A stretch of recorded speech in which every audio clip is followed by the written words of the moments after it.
Sting कब कहाँ कैसे बनता है? चलिए जानते हैं।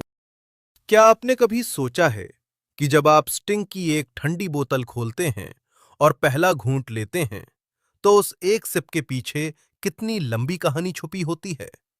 एक छोटी सी बोतल जो आपको कुछ सेकंड में एनर्जी दे देती है, लेकिन उसे बनाने में कितने घंटे, कितनी मशीनें और कितनी लेयर्स ऑफ प्रोसेस काम करती हैं, इसका अंदाजा शायद ही किसी को हो। अब जरा इमेजिन कीजिए, आप एक बहुत बड़े ऑलमोस्ट साइलेंट इंडस्ट्रियल एरिया के सामने खड़े हैं। बाहर से ये जगह बिल्कुल सामान्य लगती है, ना कोई खास हलचल, ना कोई आवाज। लेकिन जैसे ही आप उस विशाल गेट के अंदर कदम रखते हैं, एक अलग ही दुनिया शुरू हो जाती है। एक ऐसी दुनिया जहां हर चीज परफेक्टली टाइम्ड है, जहां हर सेकंड का हिसाब रखा जाता है और जहां हजारों स्टिंग की बोतलें हर मिनट पैदा होती हैं।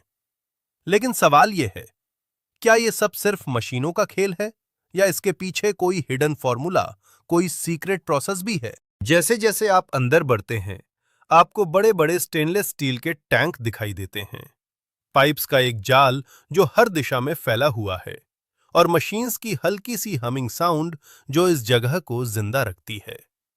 लेकिन ये सब शुरू कहां से होता है?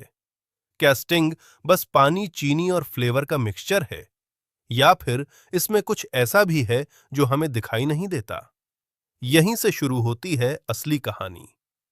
हर स्टिंग की बोतल की शुरुआत होती है कुछ बेसिक इंग्रेडिएंट्स से, लेकिन ये बेसिक शब्द यहां थोड़ा मिसलीडिंग है।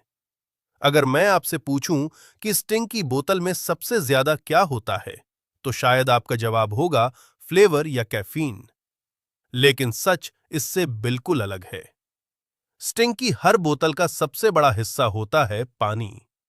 वही पानी जिसे हम रोज देखते हैं, छूते हैं और शायद बिना सोचे समझे पी भी लेते हैं। लेकिन फैक्ट्री के अंदर ये पानी वैसा नहीं होता जैसा आप सोच रहे हैं। जैसे ही पानी इस फैक्ट्री में एंटर करता है, उसकी असली जर्नी शुरू होती है, क्योंकि यहां एक सिंपल नियम है। अगर पानी परफेक्ट नहीं है, तो स्टिंग कभी परफेक्ट नहीं हो सकती। अब इमेजिन कीजिए, एक लंबा सा सिस्टम जिसमें बड़े बड़े फिल्टर्स लगे हुए हैं, पाइप्स के अंदर तेजी से बहता हुआ पानी, और हर स्टेप पर उसकी क्वालिटी चेक हो रही है। सबसे पहले इस पानी को कई लेयर से गुजारा जाता है, ताकि उसमें मौजूद हर छोटी से छोटी इंप्यूरिटी निकल जाए। धूल, मिट्टी, इनविजिबल पार्टिकल्स, बैक्टीरिया, सब कुछ धीरे धीरे हटाया जाता है। लेकिन क्या इतना काफी है? नहीं, क्योंकि यहां सिर्फ साफ पानी नहीं चाहिए, यहां चाहिए कंट्रोल्ड वाटर। ऐसा पानी जिसका टेस्ट, मिनरल लेवल और कॉम्पोजिशन हर बार बिल्कुल सेम हो। क्योंकि अगर पानी का टेस्ट बदल गया, तो स्टिंग का टेस्ट भी बदल जाएगा। और यही वो पॉइंट है जहां साइंस क्वाइटली अपना काम शुरू करती है। इस पानी को सिर्फ फिल्टर नहीं किया जाता, बल्कि इसे बैलेंस किया जाता है। उसमें मौजूद मिनरल्स को एडजस्ट किया जाता है। कुछ एलिमेंट्स हटाए जाते हैं, कुछ केयरफुली ऐड किए जाते हैं, ताकि हर बार हर बोतल में वही एग्जैक्ट फील आए जो स्टिंग की पहचान है। अब सोचिए, आप एक सिप लेते हैं और आपको हर बार वही टेस्ट मिलता है। ना ज्यादा मीठा, ना कम, ना ज्यादा शार्प, ना फ्लैट। ये कोइंसिडेंस नहीं है, ये है उस पानी की परफेक्शन जिसे बनाने में कई स्टेजेस लगते हैं। लेकिन कहानी यहीं खत्म नहीं होती, क्योंकि जैसे ही ये पानी पूरी तरह तैयार होता है, उसे तुरंत इस्तेमाल नहीं किया जाता। पहले उसे एक बड़े स्टेराइल टैंक में स्टोर किया जाता है, जहां टेम्परेचर और प्रेशर पूरी तरह कंट्रोल में रहता है। क्योंकि अगर यहां थोड़ी सी भी कंटैमिनेशन हो जाए, तो पूरा बैच खराब हो सकता है। जैसे ही प्यूरिफाइड वाटर अगले सेक्शन में पहुंचता है, वहां एक अलग ही सेटअप आपका इंतजार कर रहा होता है।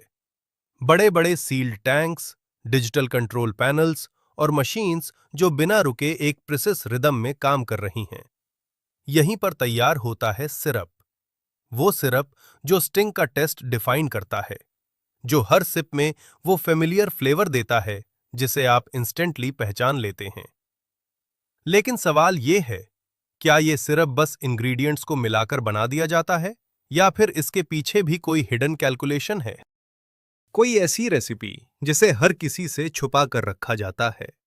अब इमेजिन कीजिए एक हाईली कंट्रोल्ड रूम जहां हर चीज ऑटोमेटेड है। यह चीनी को एक लिक्विड फॉर्म में कन्वर्ट किया जाता है ताकि वो पानी के साथ परफेक्टली मिक्स हो सके।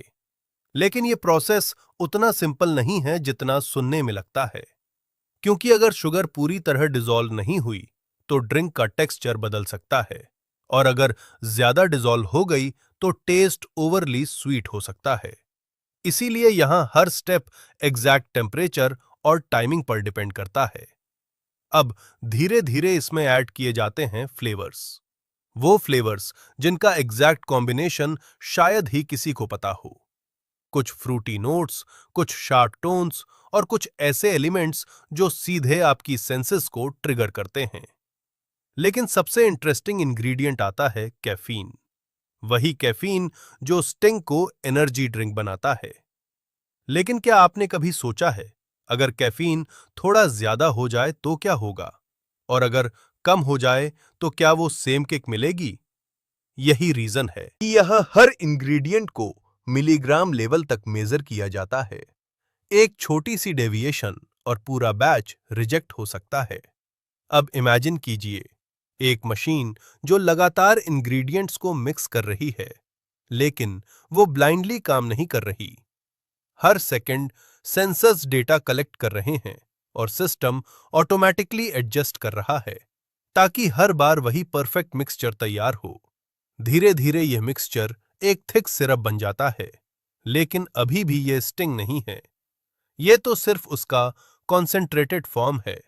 अब इस सिरप को केयरफुली उस प्यूरिफाइड वाटर के साथ मिलाया जाता है, और जैसे ही ये दोनों मिलते हैं, कुछ इंटरेस्टिंग होता है। एक कलर उभरने लगता है, एक अरोमा फैलने लगता है, और धीरे धीरे वह पहचान बनने लगती है जिसे हम स्टिंग के नाम से जानते हैं। लेकिन कहानी यहां खत्म नहीं होती, क्योंकि अभी इसमें वह चीज मिसिंग है जो स्टिंग को अलाइव बनाती है। वो फिज, वो बबल्स जो हर सिप को एक्साइटिंग बनाते हैं। क्या आपने कभी सोचा है ये बबल्स आखिर आते कहां से हैं? क्या ये बस हवा है या इसके पीछे भी कोई हिडन साइंस काम कर रही है?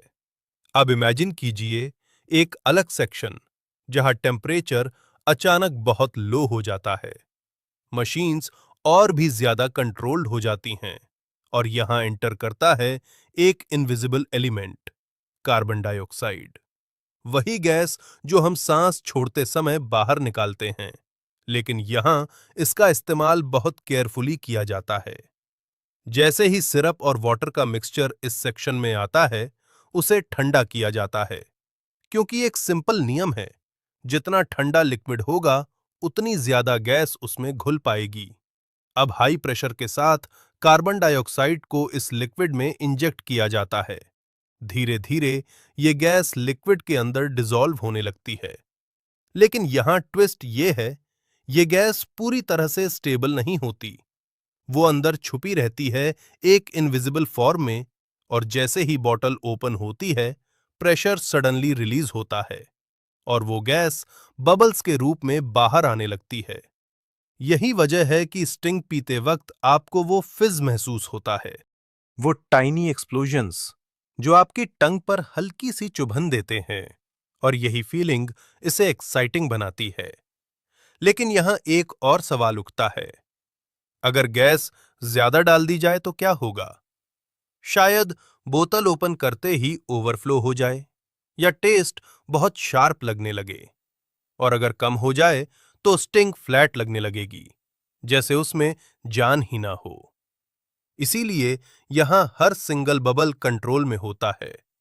प्रेशर, टेम्परेचर, टाइमिंग, सब कुछ परफेक्टली सिंक्ड होता है। अब तक वो स्टिंग पूरी तरह तैयार हो चुकी है। उसमें टेस्ट है, एनर्जी है, और वो फिज भी जो उसे जिंदा बनाता है। लेकिन अभी भी एक चीज बाकी है, उसे शेप देना, उसे एक पहचान देना। अब इमेजिन कीजिए एक बहुत बड़ा हॉल जहां सब कुछ बहुत तेजी से चल रहा है। एक तरफ हजारों खाली बॉटल्स एक लाइन में आगे बढ़ रही हैं और दूसरी तरफ वो स्पार्कलिंग स्टिंग लिक्विड पाइपलाइंस के अंदर दौड़ रहा है। और जैसे ही ये दोनों एक पॉइंट पर मिलते हैं, शुरू होता है बॉटलिंग प्रोसेस। लेकिन ये कोई स्लो प्रोसेस नहीं है। यहां मशीन्स इतनी तेजी से काम करती हैं कि 1 मिनट में हजारों बॉटल्स भर दी जाती हैं। इतनी स्पीड कि अगर आप ध्यान से देखें तो आपको सिर्फ एक ब्लर दिखाई देगा। अब इमेजिन कीजिए, एक एम्प्टी बॉटल कन्वेयर बेल्ट पर आगे बढ़ती हुई। जैसे ही वो फिलिंग स्टेशन तक पहुंचती है, एक नोजल बिल्कुल एग्जैक्ट पोजीशन पर आकर रुकता है और सिर्फ कुछ मिलीसेकंड्स में वो बॉटल पूरी तरह भर जाती है। ना एक बूंद ज्यादा, ना एक बूंद कम, सब कुछ परफेक्टली मेजर्ड। लेकिन यहां एक छोटा सा सवाल खड़ा होता है। अगर एक भी बॉटल सही से अलाइंड ना हो तो क्या होगा? शायद लिक्विड स्पिल हो जाए या बॉटल आधी भर जाए। और यही वो रीजन है कि यहां सेंसर्स हर मूवमेंट को ट्रैक करते हैं। हर बॉटल की पोजीशन, हर ड्रॉप की क्वांटिटी, सब कुछ रियल टाइम में मॉनिटर होता है। अब जैसे ही बॉटल भर जाती है, वो तुरंत अगले स्टेज की तरफ बढ़ती है। एक मशीन लाइटनिंग स्पीड से कैप को उठाती है और एक परफेक्ट प्रेशर के साथ बॉटल पर सील कर देती है। अब अंदर का प्रेशर लॉक्ड हो चुका है। वो बबल्स जो अभी तक हिडन थे, अब इस बॉटल के अंदर कैद हो चुके हैं। अब हर सील्ड बॉटल अगले स्टेज पर जाती है। हाई स्पीड कैमरों, लेजर सेंसर्स जो डिटेक्ट करते हैं क्या बॉटल सही भरी है, क्या सील परफेक्ट है, क्या कहीं कोई लीकेज तो नहीं। और अगर स्लाइटेस्ट भी इशू मिलता है तो वो बॉटल तुरंत रिजेक्ट कर दी जाती है, बिना किसी हेजिटेशन के, क्योंकि यहां कॉम्प्रोमाइज की कोई जगह नहीं है।